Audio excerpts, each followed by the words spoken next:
So we're going to see this, in some cases, a sheet that's going to be present outside the epi, helps to hold muscle together, separate into functional groups. Muscles, skeletal muscle, work in groups. We're going to find that for a movement to take place, do you guys remember the agonist, the antagonist, the synergist, and all that sort of stuff? That's a muscle group. The antagonist would be a muscle group. Synergist would be a group. The fixator, all of those would be a group. And for a movement to take place, they're going to function in their group. And for example, if you think about walking, think about just your quads and your hams, okay? You're thinking about that. When one relaxes, the other one's got to contract, and vice versa, for the movement to occur. Okay? So it's really, they're going to work together in these functional groups. Now, if we were to look at our muscle, let's go back to my sartorius as a whole. Okay? If I'm going to have my origin and my area of insertion, okay, this is my structure of this muscle. Breaking it down to one of my fibers, one of my cells. Now let's kind of follow a couple of things that we're seeing here, okay? We got the muscle that'll have its point of origin, all right? Note, we've got this huge wrapping around that entire muscle. Now, let me look at something on this muscle. In the representation here of this entire muscle, there's entry at one point for a blood vessels, and the nerve.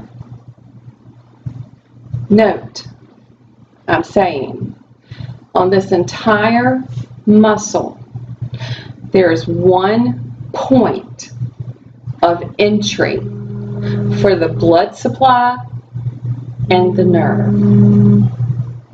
But once I have the entry for blood supply and the nerve, and I'm now inside the muscle, dealing with all the groupings of fibers, meaning a fascicle, okay, then breaking it down into a single fiber, what do you see happening with the blood supply and the nerve supply into this muscle?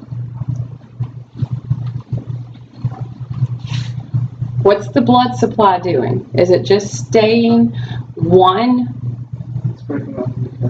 We're getting branching. What's happening to the nerve? It's also branching. What is it showing you? All the way down to an area for a single cell.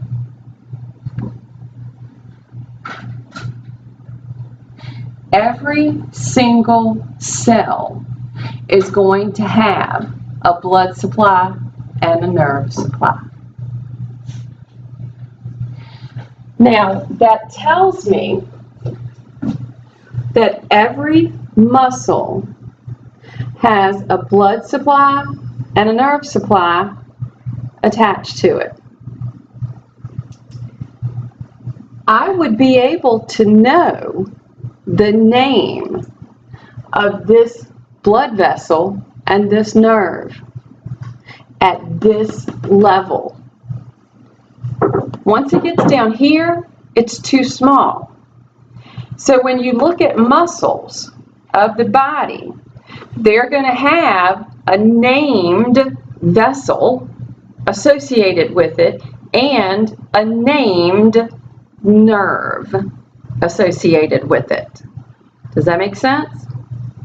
So if you were to say, I don't know, sever a nerve in your lower back nerves are going to feed the glutes and down your lower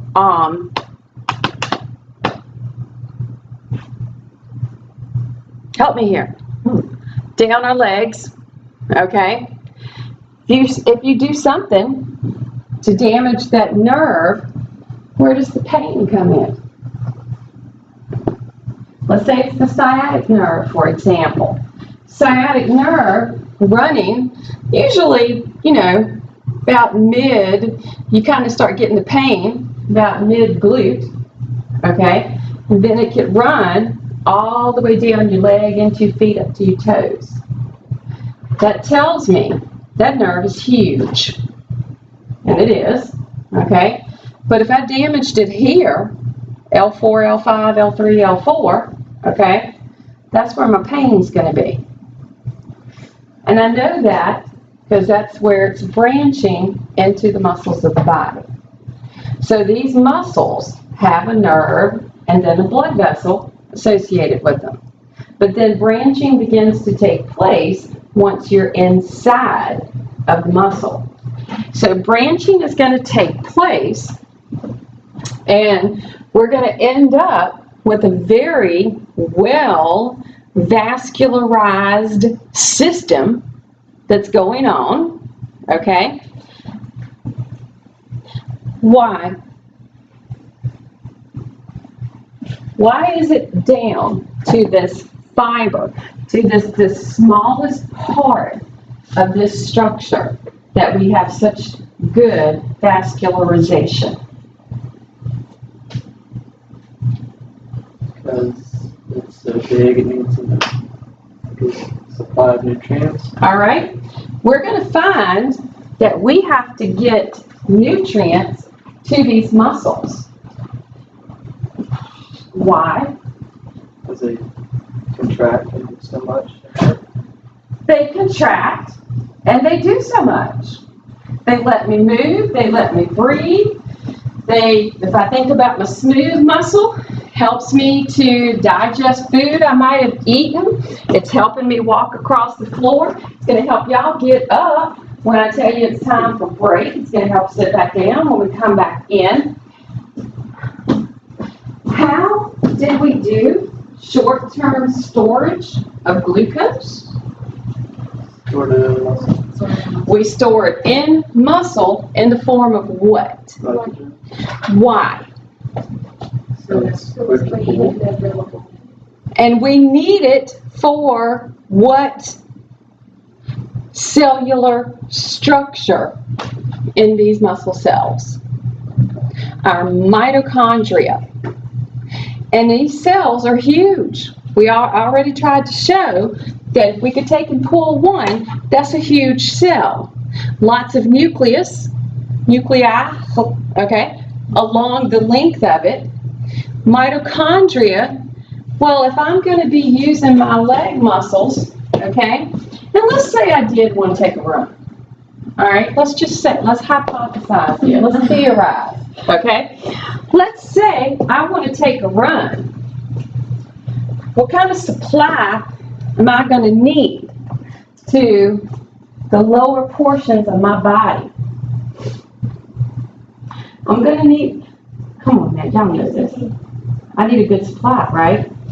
And I'm going to need to be able to get them little glucoses so that they can go into those mitochondria and give me some ATPs to continue giving energy to this huge area of my body.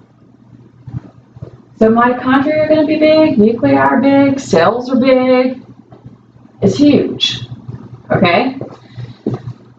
When we talk about the nerve supply, okay,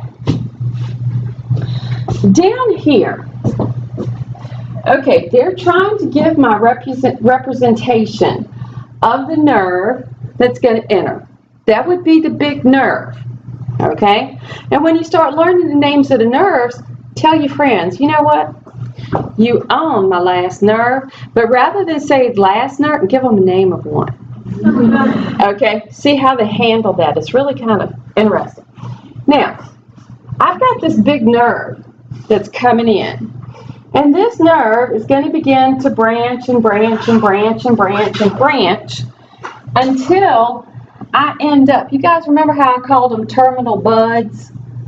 Okay, I just wish they would include that name. All right, I mean, it's, you know, but anyway, the synaptic knob.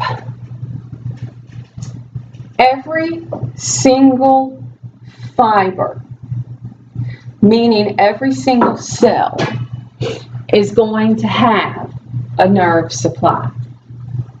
So let's think about, for example, my arm being one fiber, one cell, okay? Along the length of it, there will be one knob from that nerve that'll meet with it. Is everybody with me?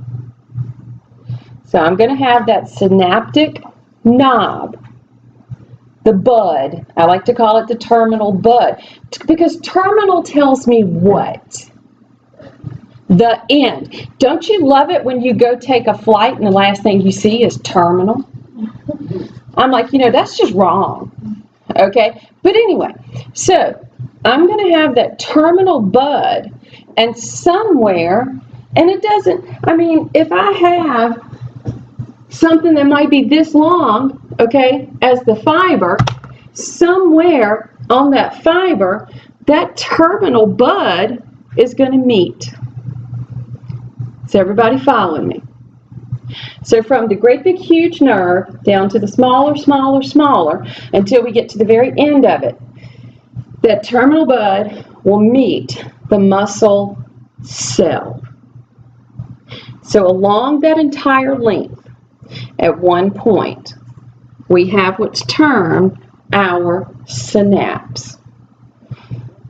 In this case, the neuromuscular junction, the NMJ.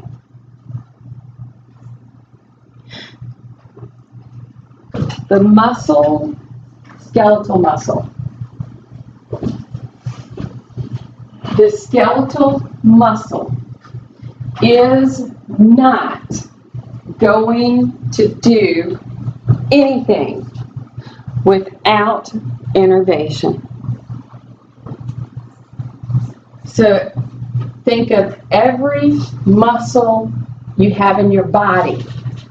Now note I just said muscle. How many muscles do we have in our body? Over 600.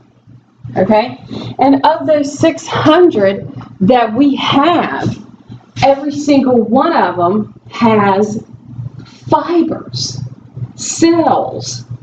I don't even want to know or try to determine what that number is.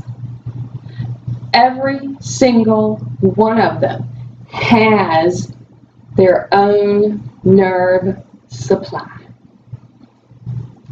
Our neuromuscular junction. What two systems control everything in our bodies? The endocrine and the nervous. So now I've got this nerve meeting an area of that muscle, giving me my neuromuscular junction, okay? What is the only thing that the nerve can make? What's the only thing a cell can make? A protein, and that means it's their product. What is the product of a nerve cell? A neurotransmitter. So that tells me at the point where that terminal bud meets that fiber, there will be the release of a neurotransmitter. Are there conditions where the nerve can't innervate that entire cell? Mm-hmm. Like I can only innervate like part of it. Now, when you say cell, do you mean the muscle as a whole? Like there's like an actual cell, like it can only send the neurotransmitters to part of it.